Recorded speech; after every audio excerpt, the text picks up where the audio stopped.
Queridos amigos de Santa Fe y a todos los que asisten a esta importante reunión. Los temas de corrupción, crimen organizado, manipulación de la justicia, de la política, de las fuerzas de seguridad, de las aduanas, han formado parte del corazón de las discusiones en esta materia en prácticamente todo el mundo. Yo hoy quisiera abordar una faceta de eso, que es cómo simplificar nuestro sistema electoral de modo que la política en general y los que la llevan adelante sean menos vulnerables a las operaciones digamos, de los financistas criminales. Normalmente todos sabemos que las elecciones con el procedimiento actual son muy costosas y eso da lugar en muchos países y también inevitablemente en el nuestro a que se introduzca una acción deletérea del crimen organizado. Argentina tiene varias reformas que puede hacer que serían muy valiosas en este sentido. Yo diría en orden de importancia, la primera de todas es la boleta única. Esa está al borde de poder ser aprobada. Eso bajaría enormemente los gastos en dos sentidos. Primero, en los miles de millones de boletas de papel que no habría que imprimir. Segundo, en la superioridad de la calidad del control del comicio y no tener que mover cientos de miles de fiscales el día de la elección. Y además porque lógicamente haría el cómputo mucho más rápido. Tenemos experiencias muy exitosas en esta materia, en los votantes en Argentina al exterior, en Santa Fe, en Córdoba, lo hemos tenido en la ciudad de Buenos Aires y eso es perfectamente factible y creo yo que estamos al borde de un salto estructural que va a remover nuestra cultura y muchos vicios que crearon espacios a los financiamientos espurios y lógicamente hacen necesario mantener esos inmensos aparatos que conspiran contra la transparencia, digamos, la credibilidad y, si ustedes quieren, la verdadera representatividad. La segunda gran reforma, que está también ahí nomás en el Congreso de la Nación, es la de ficha limpia. Ahí se ha llegado a un gran consenso que con el doble veredicto, es decir, en primera y segunda instancia, está claro que una persona que sufre esa circunstancia no puede ser candidata. Esto, digamos, impuesto a lo largo y a lo ancho del país, simplificaría enormemente digamos, el saneamiento de nuestras fuerzas políticas e induciría yo diría, a una selección de candidatos de menor naturaleza criminal que lo que hoy todavía es posible. Esas dos reformas combinadas son muy importantes. Hay una tercera reforma que a mí me parece muy sustancial para salvar la fragmentación y construir y volcar la necesidad de fuerzas políticas electorales que compiten, que sean consistentes y que eviten la excesiva fragmentación o fuercen a la construcción de coaliciones de gobierno, que es poner un mínimo en las PASO de 5% para pasar de las PASOs a la elección general. Eso también eh, evitaría esa polución y multiplicación de candidatos que eh, eh, hace muy difícil una cuarta reforma que ahora voy a sugerir, que conforma la clave del sistema político pluralista, representativo, que está en el corazón de la organización de nuestros países. Y esa cuarta cuarta característica es forzar, ya lo está a nivel presidencial, pero forzarlo a otros niveles, la necesidad de debates. Ustedes bien saben la experiencia de Estados Unidos con el presidente Biden, una mala performance en el debate, obligó casi inevitablemente a su reemplazo. En este sentido, los debates han pasado a tener, por su reproducción, no solo en los medios auditivos y televisivos, sino en las redes, una capacidad comunicacional excepcional. El conjunto de estas reformas, en general, baja el costo de hacer política, sube la virtud de las propuestas, propicia que los debates sean muy significativos y uno podría también, a mí se me ocurre, por lo que veo en otros países, que los candidatos tengan cierta necesidad de dar conferencia de prensa abierta, de manera de generar esa, digamos, esa, ese control, en inglés se diría esa accountability, esa capacidad de responder por sus actos. Si este conjunto de reformas se lleva adelante y sobre todo se hace un gran esfuerzo que se hace en parte y está creciendo de transmitir las sesiones del Congreso, de las comisiones, de las legislaturas provinciales, de sus comisiones, el mecanismo de auditoría y control por parte de la sociedad va a ser muy intenso y eso, a mi modo de ver, con las restricciones ya vigentes, hacen mucho menos factible la, la acción del narcotráfico y del crimen organizado. Es indudable que el financiamiento es un problema serio y va a serlo no solo en nuestro caso. Si uno mira la colección de recursos que ambos candidatos están haciendo en Estados Unidos, queda pasmado. Es decir, para nuestros medios es casi imposible llegar, ¿no? Digo, aún corrigiendo por la población y por el PBI per cápita. Son números extraordinarios. Y creo yo que en alguna medida esa restricción de financiamiento que han impuesto las primarias abiertas, simultáneas y obligatorias, ha generado cierta paridad en el campo que hay que retener. No, nunca va a haber un sistema perfecto. A mí se me ocurre, hace muchísimos años, tantos que me da pena y vergüenza contarlo, cuando estaba muy en discusión el tema de la lista Sábana, yo propuse que a los 3 niveles de gobierno tengamos candidaturas trinominales, es decir, 2 por la mayoría, 1 por la minoría, de manera de construir, en lugar de la lista Sábana, eh, grupos de candidatos que fueran todos conocidos para la ciudadanía, que en la Sábana muchas veces,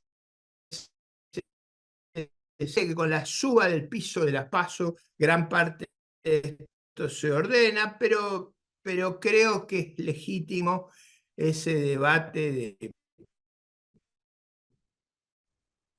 de ir a 2 por la mayoría, 1 por la minoría, podrían crear esa oportunidad de tener representante. Y esto es lo importante.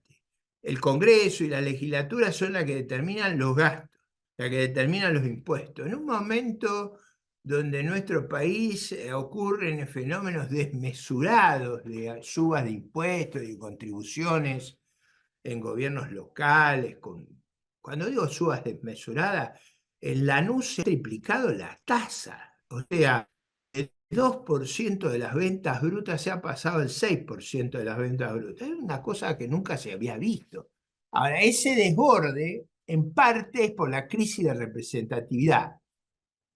Es cierto que mejorar el sistema de coparticipación con reglas para los tributos provinciales y locales simplificaría muchas de estas cuestiones. Yo estoy pensando que, por ejemplo, los impuestos a las ventas tendrían que ser sobre el valor agregado y no sobre el valor bruto de producción, de manera de evitar estas brutalidades y estos excesos.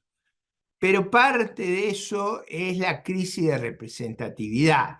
Parte de eso no es solo la captura por el crimen organizado, sino por el intendente del lugar, y eso es parte del problema de representatividad que tenemos, que es crucial en la lucha contra el crimen organizado. Es muy difícil enfrentar a un gobierno y a un Congreso cuyos miembros sean idóneos, cuyos miembros sean decentes, cuya historia sea transparente, cuya reputación sea valorada. No hay, como en otras cosas de la vida, una receta, una pócima mágica. Me parece que estas iniciativas, muchas de ellas relativamente fáciles de instrumentar, estamos al borde en algunas de ellas de ser aprobadas y podrían tener su correlato a nivel provincial y municipal, generarían, me parece a mí, un saneamiento de cómo funciona nuestro sistema político, que generaría una gran expectativa en la sociedad sobre un desempeño de la política menos anormal, menos disparatado. Creo que el episodio del senador por San Luis, que señalaba que había armado una pyme para asegurar su elección, ha generado una reacción muy grande, y creo que en esa línea de trabajo es muy importante que le prestemos atención al sistema electoral, a, a lo que crea las condiciones para una democracia moderna, una democracia avanzada, una democracia que nos dé certeza y previsibilidad a los ciudadanos. Los acompaño en esta reunión, sé el esfuerzo que han hecho para llevarla adelante y espero que mi contribución ayude a pensar el problema de la política, de la lucha contra la corrupción y de cómo instaurar un sistema más representativo que sea frente a las amenazas que sufrimos en el mundo moderno. Un abrazo y un saludo a todos. Gracias. Vamos a escuchar ahora a Heriberto Colombo. Colombo es abogado, es venezolano y nos va a relatar su experiencia, digamos. Nos va a hablar de Venezuela como estado fallido y como un narcoestado. Bueno, muy buenas tardes a todos. Para mí es un honor estar acá presente. Creo que me tocó la gran responsabilidad primero de cerrar este congreso, donde hay tantas figuras emblemáticas y honorables de esta ciudad. Y la otra gran responsabilidad es ser el único panelista presente de este tema que vamos a tocar el día de hoy. Mientras solventamos los problemas técnicos, porque tengo un material de apoyo bastante sustancial de lo que vamos a tocar, me voy a presentar un poco. Mi nombre es Heriberto Colombo, soy abogado egresado de la Universidad de Yacambú, en Venezuela. Fui dirigente estudiantil en los años 2012, 2014, 2017. Fui perseguido por el régimen de Nicolás Maduro. Es una de las razones por las que estoy acá, porque fui secretario general de la Federación Nacional de Estudiantes de Derecho a nivel nacional. Cuando me egreso de la universidad, fui parte del equipo jurídico que representó a Edgar Zambrano, primer vicepresidente del Congreso de la Nación en Venezuela, opositor, cuando se le logra obtener una victoria a Nicolás Maduro en el Congreso. Siendo el más joven del equipo de abogados, era el que iba a los medios de comunicación, era el que salía en las redes sociales, y eso conllevó a una persecución política hacia mi persona. La pueden googlear en cualquier momento, mi nombre les puede aparecer. Lo que conllevó a mi salida del país. Y Argentina me recibió con las puertas abiertas y hoy estoy acá para hablar un poco sobre este tema. Cuando se me invita se me dice que íbamos a hablar de un tema de corrupción y narcotráfico. Dije, qué buen tema para hablar de Venezuela. Corrupción y narcotráfico. Dos puntos claves que hoy mantienen en el poder a Nicolás Maduro. Y voy a explicar un poco más al detalle por qué estos dos factores son los primordiales para que Nicolás Maduro hoy siga usurpando la silla presidencial. Porque no ganó una elección desde hace años. Pero va más allá de una democracia fallida o de una democracia frágil. Va una esfera de poder que hoy está ahí. Y bueno, ya lo vamos a detallar. Veremos los problemas técnicos.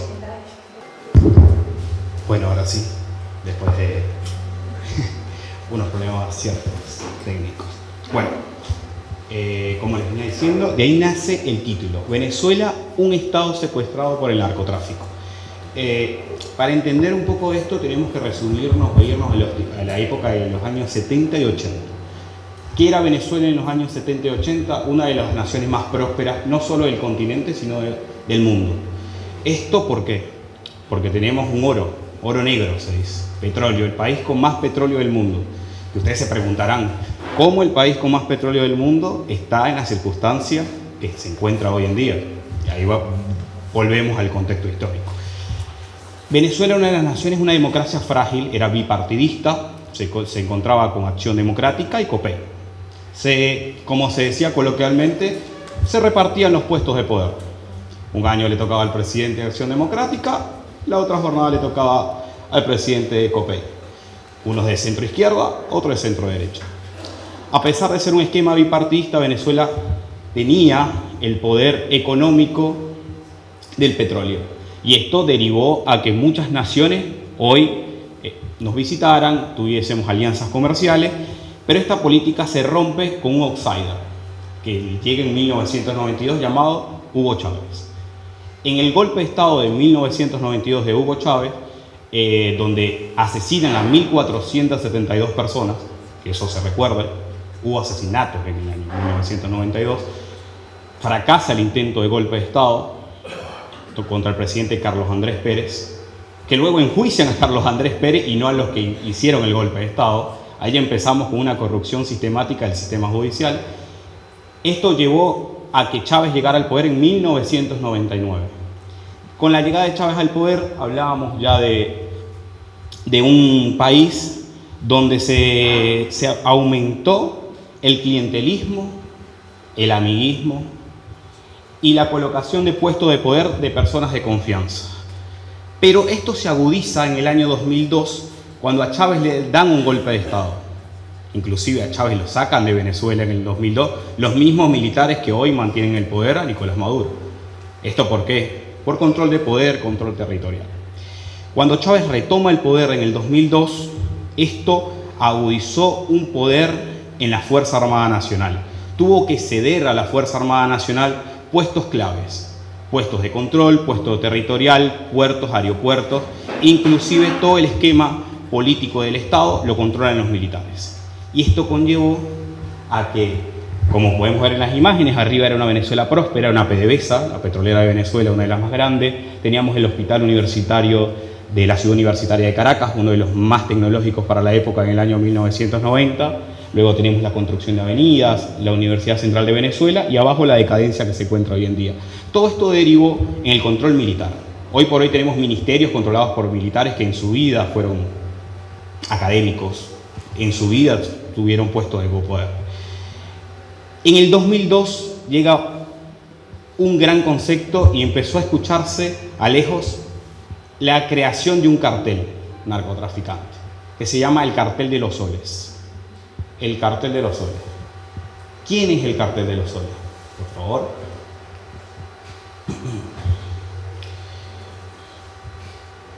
Ahí vamos a escuchar unas palabras del mismo Chávez antes de llegar al poder y luego la línea evolutiva de lo que fue el discurso de Chávez. Exterior hay gente que le tiene miedo. Usted sabe eso, ¿no? No sé por qué. Bueno, primero, dicen que no es demócrata. ¿Usted está dispuesto a entregar el poder después de 5 años? Claro que estoy dispuesto a entregarlo, no solamente después de 5 años. Yo he dicho que incluso antes. ¿No hay intención de nacionalizar absolutamente nada? No, absolutamente nada. Incluso hemos dicho, nosotros estamos dispuestos a darle facilidades aún más de las que hay a los capitales privados internacionales para que vengan aquí a invertir en las más diversas áreas. No, el Estado no puede ser propietario de todo, de todo, de todo. ¿Y este edificio? Expropiese. Esa casita que se ve ahí con 2 balcones. Y ahí lo que están unos negocios. Expropiese, señor alcalde. Expropiese. Y necesitamos un poder judicial verdaderamente justo, independiente de toda mafia. Lo último que me dijo por ahí en 2009 Trinidad fue, a manera de secreto, que sacara a Iván Márquez de Venezuela como había sacado a Granda, lo que me dio muy mala espina, porque da muy mala impresión un presidente que, así sea en privado, pida que se haga trampa contra su país. Allá abajo hay una autopista de cocaína que enriquece a la élite corrupta de Venezuela y lleva coca a las calles de Estados Unidos. Abajo creen haber visto un laboratorio de cocaína, uno de los muchos que alimentan el papel de Venezuela como transportista de cocaína. Varios funcionarios de Estados Unidos y de la región afirman que desde allí se envían miles de millones de dólares de droga en avionetas. De Colombia a Venezuela pasaron 240 toneladas en 2018, que podrían alcanzar hasta 40.000 millones de dólares en las calles de Estados Unidos. Es que empieza a cambiar el tráfico aéreo de la droga hacia los valles de Venezuela. Desde aquel entonces ya se sabía que había un cambio en el tráfico ilícito. En vez de ir por Panamá, en vez de ir por Honduras, ya había cambiado. ¿Y quién estaba en poder en ese momento? Hugo Rafael Chávez.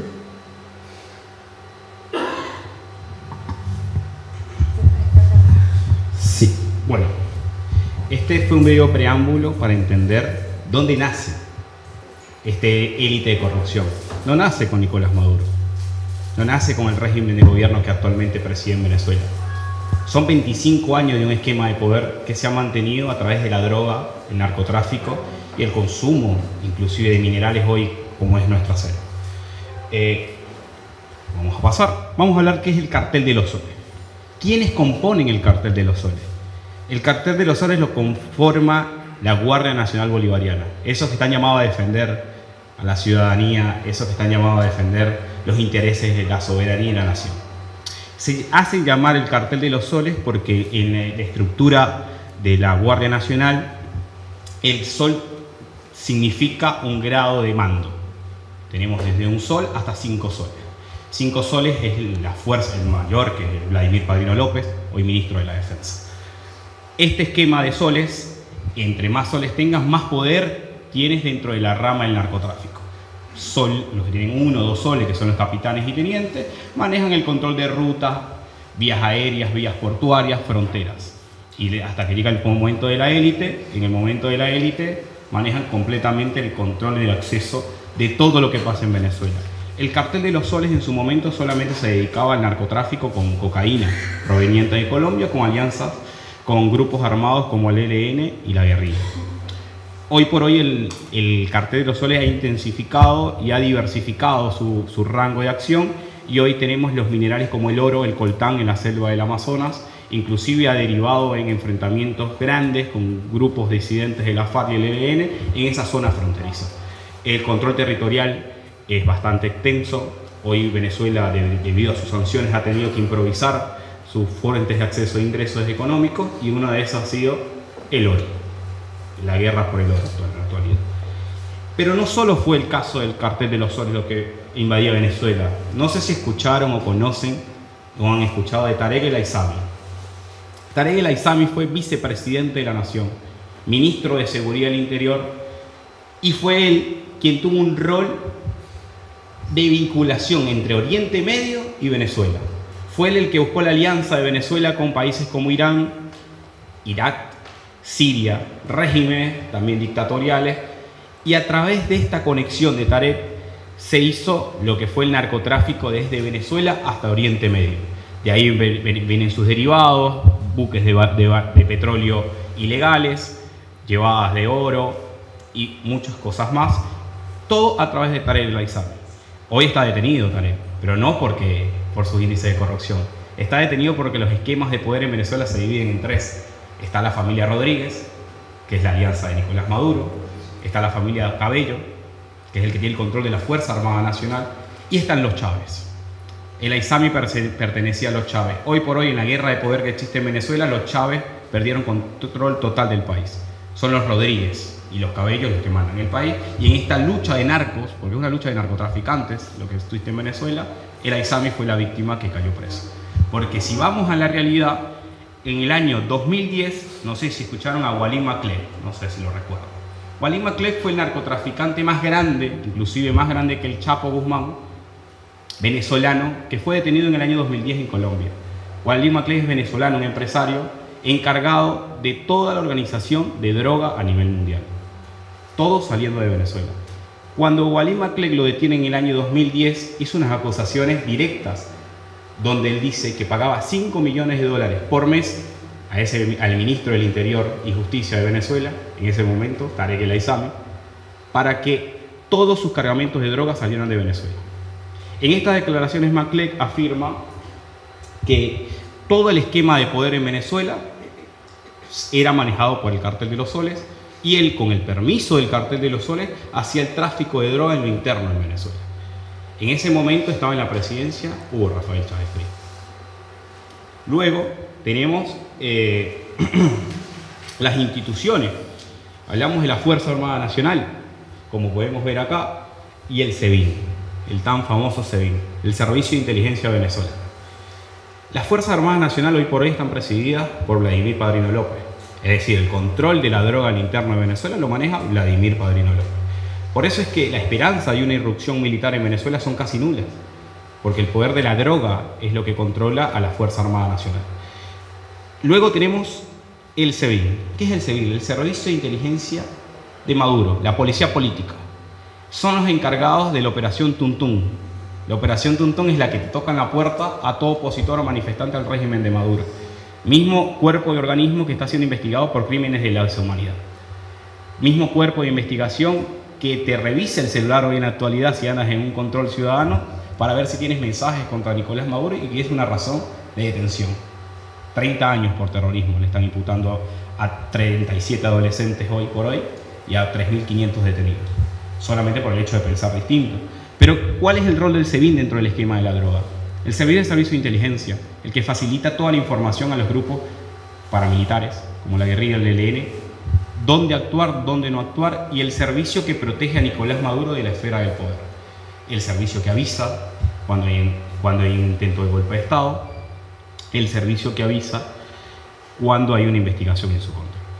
Tenemos un caso muy emblemático, como es el caso de Óscar Pérez. Óscar Pérez fue un militar venezolano, disidente, un militar venezolano que se atrevió a romper el esquema del poder. Óscar Pérez fue masacrado, fue asesinado por el régimen de Nicolás Maduro. Lo podemos ver ahí en imágenes, fue la menos censurable que puede obtener. Óscar Pérez se rinde, hay videos en YouTube, lo pueden verificar. Estaba rodeado por todas las fuerzas y organismos del Estado, se rindió, tiró bandera blanca y le lanzaron 3 lanzamisiles. Es por ello que el general Greco, general del SEBIN, está siendo investigado por la Corte Penal Internacional por crímenes de guerra y de lesa humanidad.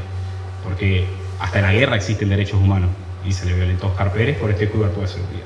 Luego tenemos el sistema judicial. Ustedes me dicen, bueno, tenemos corrompido el sistema, el Estado, el Ejecutivo. Hablemos del judicial. ¿Quién presidía el sistema judicial en ese momento? Michael Moreno. Michael Moreno fue imputado por homicidio en el año 1982. Homicidio calificado, y fue el presidente del Tribunal Supremo de Justicia. Se podrán imaginar de qué estamos hablando nosotros. Michael Moreno fue y es el responsable de que hoy Nicolás Maduro se mantenga en el poder, en el esquema del poder. Nunca cumplió las calificaciones para ser ni siquiera juez de la República. Llegó a ser presidente del Tribunal Supremo de Justicia. Michael Moreno, con sus sentencias, lavó la cara de muchos narcotraficantes, y esto lo puedo verificar porque en el año 2012 hay un magistrado que fue detenido por la DEA, que fue Eladio Aponte Aponte. Eladio Aponte Aponte fue presidente presidente del Tribunal Penal en Venezuela. Cuando Maclé cae preso, una de las declaraciones en Estados Unidos fue sus vínculos con el gobierno de Venezuela. Y esos vínculos derivaron al magistrado Eladio Aponte Aponte. Aponte Aponte dictaminó y dijo que todo el esquema de poder en Venezuela tiene vínculos con el narcotráfico. Él no era el único magistrado involucrado. Eladio Aponte Aponte colaboró con la DEA, obviamente, para obtener una pena menor del esquema del Cartel de los Soles. Pero gracias al aporte de Eladio Aponte Aponte hoy podemos verificar que el esquema del poder en Venezuela no es político. El problema no es político, va más allá. Un problema de Estado, un problema inclusive internacional.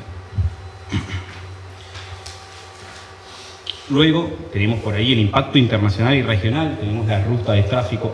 Devuelven la imagen por favor. Eladio Aponte Aponte, lo van a ver, es la persona que está al lado de Chávez, abrazándose, señor de lentes. Presidente de la Casa Penal. El magistrado encargado de impartir justicia, de imputar delitos en todo el país. Luego tenemos la ruta de tráfico de droga. Anteriormente, cuando hablábamos de las rutas de droga, hablábamos de Panamá, las Islas del Caribe, todo sale de Colombia. Hoy toda la droga de Sudamérica sale de Venezuela. Toda, en su totalidad. Es lo que ha hecho el Cartel de los Soles, el control absoluto de la droga de Sudamérica. Toda la cocaína proveniente de Colombia pasa por Venezuela primero. Toda. Y esto en colaboración con la FARC y el ELN. Y esto también lleva pruebas, porque yo dije acá, no voy a hablar cuentos de pasillo. En el año 2008, hubo un campamento abatido por Colombia en territorio ecuatoriano, de Raúl Reyes. Raúl Reyes era el representante de la FARC ante la comunidad internacional. Colombia, en colaboración con el ejército de Ecuador, en uno de sus bombardeos, creo que fue una de las operaciones contra las FARC más grandes, el gobierno de Uribe, bombardean el campamento de Raúl Reyes, lo cual conllevó a su muerte. En esas investigaciones del campamento encontraron computadoras y archivos donde existía la vinculación del gobierno de Venezuela con la FARC. Eso conllevó a la ruptura de relaciones diplomáticas entre Colombia y Venezuela, porque Chávez negó rotundamente todo lo que aparecía en los artículos. Pero hoy por hoy, todos los que tenemos acceso a Internet, podemos entrar a Internet y verificar todos los archivos, reuniones secretas entre el Servicio de Inteligencia con la FARC y el ELN. Luego, tenemos hoy lo que es esta realidad. Tenemos sanciones contra Venezuela. ¿Pero realmente están funcionando las sanciones? Déjenme decirles que no. La sanción no puede ser hoy un método de presión contra el gobierno de Maduro, porque encontraron la ruta alternativa a esa sanción, y es el narcotráfico. No podemos sancionar a los narcotraficantes.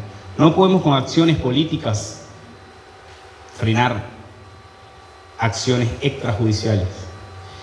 Es por eso que informes internacionales de la DEA, de la ONU, inclusive de la OEA, han dictaminado todo esto que yo estoy diciendo acá, en diferentes ocasiones, en diferentes oportunidades. Tenemos por acá citas, un informe de archivo primero de la DEA del año 2017, donde esclarece paso por paso cómo funciona el Cartel de los Soles, y luego en el año 2020 evolucionamos una solicitud de captura internacional contra los cabecillas de este cartel. Hoy por hoy, de los 4 cabecillas, 2 se encuentran en prisión, que es el Pollo Carvajal y Cliver Alcalá Cordones.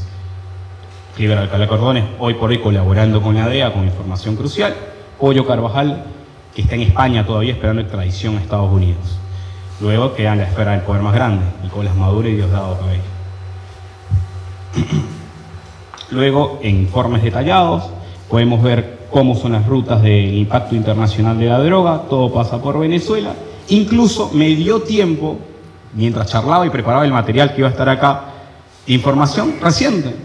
Guinea-Bissau, país africano, hace 3 días, 9 de septiembre, 2 días, 2,6 toneladas de cocaína proveniente de Venezuela, un avión incautado. Recientemente, mientras hablaba y preparaba un material de apoyo para acá, ya veíamos el índice de droga ya no solamente se limitaba a Sudamérica o Estados Unidos, ya estamos llegando inclusive a África, la droga proveniente de Venezuela. Y luego, el día de ayer, en Manaus, la frontera con Venezuela, un helicóptero del ejército venezolano con 240 kilogramos de cocaína incautada por el ejército de Brasil. El poder de Maduro no va a salir con votos. Maduro no va a salir con una manifestación de los venezolanos, que ya lo han hecho. 2012, 2014, miles de detenidos, miles de muertos. Porque el esquema de poder está en la droga. Es por ello que la presión internacional, por favor, la presión internacional debe ir más allá. ¿Qué hablamos con presión internacional? Hablamos de elevar la solicitud en la Corte Penal Internacional, que en este momento se está siendo investigado por crímenes de lesa humanidad, Nicolás Maduro. Hablamos de que tienen que haber acciones concretas, no políticas, concretas, inclusive militares dentro de Venezuela. Es la situación real que existe en mi país, es la situación jurídica. No por vía jurídica podemos intentar algo. Ya vimos cómo está corrompido todo el sistema judicial. No por vía pacífica se puede lograr algo. Es por ello que los informes de la ONU, OEA y todos los organismos internacionales siempre concluyen lo mismo. La realidad de crímenes de lesa humanidad, la realidad de ejecuciones forzadas, la realidad de desapariciones forzadas y la realidad de que el régimen de Maduro no es democrático y no lo va a ser nunca. Es la realidad. Hoy por hoy somos 7,7 millones de venezolanos en el exterior, una de las migraciones masivas más grandes del mundo, y no estamos en guerra, como Ucrania. Nos han recibido y el éxodo va a ser mayor. Si Nicolás Maduro se perpetúa en el poder, luego de este poder, el éxodo va a ser mayor. Somos un país de 32 millones de habitantes y que casi 8 estén fuera. Habla de la crisis que existe en Venezuela. Habla del poder político y militar que existe en Venezuela. Hoy por hoy el primer país que nos acoge es Colombia, pero siempre digo, los países son como una casa. Capaz podemos recibir una persona y tenemos para darle comida, capaz tenemos para recibir 2 y bueno, ahí nos alcanza un poco. Luego tenemos 3, 4, pero ya 15 capaz no tengo la capacidad como país de sustentar a esos migrantes que salieron forzadamente, porque nadie migra porque quiere emigrar de su país. Yo no quería emigrar de mi país cuando me vine acá. Yo quería ejercer mi profesión, me gradué para ser abogado de la República Bolivariana de Venezuela, pero me tocó estar acá. Y así ha sido la realidad de muchos, 8 millones de venezolanos. Por eso, cuando escucho que la salida es de Ezeiza, acá en Argentina, me causa cierto disgusto de cierta forma. Argentina es una democracia frágil todavía, con errores, con aciertos, pero sigue siendo una democracia. Aprovechen lo que es una democracia. No saben lo que es un esquema de poder dictatorial que controla completamente todas las instituciones. No conocen lo que es un juez y te diga, tengo que esperar la llamada a mi capitán a ver si me lo acepta. Los jueces sublimados al Ejército Nacional. Es la realidad de un tribunal en Venezuela. Luego tenemos acá las imágenes de las protestas, una dictadura, gente en calle, represión. En las últimas protestas ya hay 3.700 detenidos, 242 desaparecidos. Todos los líderes opositores del país están detenidos en el helicoide, inclusive el asilo forzado del presidente de la República, que es Edmundo González. Fue forzado la salida del mundo del país. Tienen secuestrado, aunque no lo digan, a su hija y a su nieto en Venezuela. No le permitieron la salida. Tuvo que salir él. No puede hablar a los medios de comunicación. Le prohibieron hablar. Entonces estamos hablando de un régimen que controla todo. Todo. Desde lo que se habla, lo que se escucha y lo que yo quiero que se vea. Es por ello que esta imagen creo que simboliza, esta imagen final creo que simboliza lo que realmente pasa en Venezuela. Bueno, vamos a verla, que es una caída, que es lo que queremos del régimen de Nicolás Maduro. El liderazgo de María Corina Machado como líder opositora, presidente de la República, Edmundo González, y la fe que es hasta el final para lograr nuestra libertad. Muchas gracias.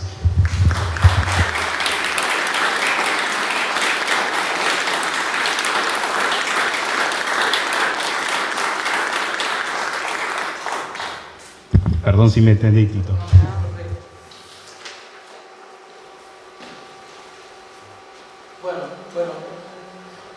Bueno, gracias a todos. De esta manera damos por finalizado el Congreso. ¿Lo querés decir un momento? Ahora me voy a vengar. No, antes de finalizar vamos a hacer el sorteo del libro que les prometimos hoy temprano. Les comento para los que se acercaron, que son nuevos. Firmando esa planilla, que está firmando aquí la señora, participan por el sorteo de un libro. El libro está... de un libro que se llama La Ruta de la Efedrina, de Daniel Santoro, firmado por él.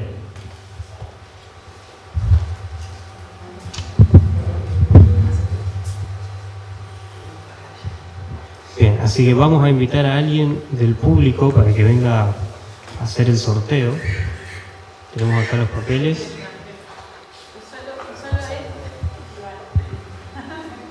Así que bueno, lo vamos a invitar acá al compañero. Ahí la planilla. Bien, la persona ganadora del libro es Hans Dieter Holzmann. Un aplauso. Así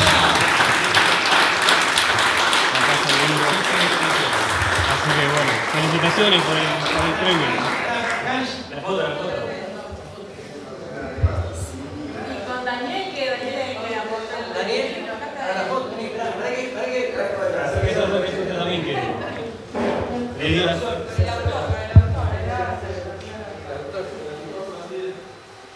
¿Está permitido el sorteo ilegal de libros con los códigos de ética?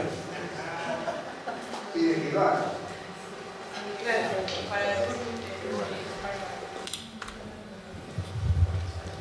Bueno, ahora sí, entonces, damos por finalizado la jornada y el congreso. Muchísimas gracias por haber participado y haber venido.